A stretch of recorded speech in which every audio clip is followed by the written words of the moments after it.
Scott Black, managing director of the Tulsa Ballet, is with us again because he was with us not too long ago. We thought, why not bring the man in? Let's talk a little bit about the upcoming season. Good to have you, buddy. Thanks for having me back, Sam. You're going to be an employee here before you know. Yeah, I'm glad. Any chance to make a trip to Claremore is cool. So, well, you get ready to learn the road. Let's talk a little bit about the Signature Series. What all is involved? What do you have coming up? Yeah, so our Signature Series, it's our final show of the year. And it's what we call the triple bill ballet. So it's 3 short ballets that kind of come together to create the evening. And for this year, each piece was created for our annual fundraising gala that we have each year. It's called Icons and Idols. It raises 20% of the funds for Tulsa Ballet every year. And each year we have a choreographer come in, create a piece specific to the theme of that year's event. So for the Signature Series this year, we've taken those ballets that were created for that event and kind of expanded them a little bit to create an evening that's very fun and entertaining, lighthearted. It's a great way to end the season because we've got one piece by a Broadway choreographer, Josh Bergasse, who did, he also did the choreography for the television show Smash. He's doing a piece that's set to the music of Motown. So it's lots of fun, great music for dancing too. Sure. Another piece is by Luciano Canito. He's an Italian choreographer who did a piece called Roman Holiday. And it's a nod to the film, but also just a celebration of the dynamic between Americans and Italians and all the great things like that. Has a lot of those classic Italian songs like Dean Martin's That's Amore, that kind of thing. And then the other piece is one that we created for our 65th anniversary. It was our Sapphire anniversary, so the piece is called Celestial Bodies. And it's by a British choreographer. It's very blue, kind of neoclassical. So people, when they come to see the show, will see a little bit of everything and have a great time. Sounds fun. The interesting thing about Tulsa Ballet isn't just, as you mentioned, the versatility of performances or the people involved. You have some of the most talented dancers I've ever seen for a local ballet production company. How do you get them? I mean, do you train people from little people on up, or how does it work?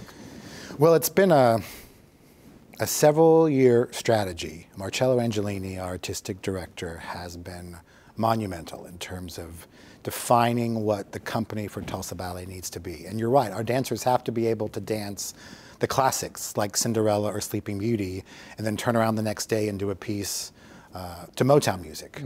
Marcello goes all over the world every single year to seek out the best young talented dancers. We found that to find them when they're just out of ballet school or getting ready to graduate from ballet school is a great opportunity for them to come to Tulsa. We have a couple of ways for them to join the company. We have our Tulsa Ballet 2 program, which is designed to help young dancers transition into a professional career. So it's kind of like a paid internship where they get a chance to work directly with the main company, work directly with the choreographers that we bring in, and eventually they'll be hired into our company or they'll go to work for another ballet company around the world. We have a new program called the Trainee Program, which is the highest level of our ballet school. These are students that come in from all over the country. They're often still in high school. They're taking classes remotely, but they're training in our school during the day, and they're also getting the experience that we can hopefully work them up into the main company. Our dancers come from 12 different countries around the world. Marcello goes New York, California, many places in Europe each year to find dancers. He receives applications from over 1,500 people every year.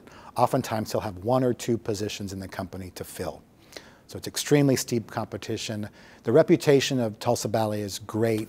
I was just going to say, you guys are known, you know, in all corners of the world. Yeah. And that's the Tulsa Ballet. With a reputation like that, that doesn't come easy. It doesn't. It's a lot of hard work to get there.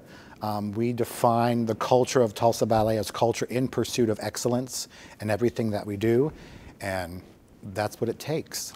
Marcello believes that Tulsa audiences have the right to have access to the highest quality ballet. So even though we're in the middle of the country, even though we're considered to be a smaller market, the type of works you'll see in Tulsa are also performed by Houston Ballet, San Francisco Ballet. I know, and you have no telling how many people come from out of state to see your performances, Right. not just the locals. Hey, thank you for coming in, My pleasure. talking with us again. Count on next year having you back. I'd like to have Mr. Angelini Oh man, come let's with get you, Marcello here. Yeah. and perhaps we can catch him between plane hopping. And we'll bring some video and show a little bit about some of the youngsters that are you're prepping. It's a great plan. It's a deal. All right. All right, my friend.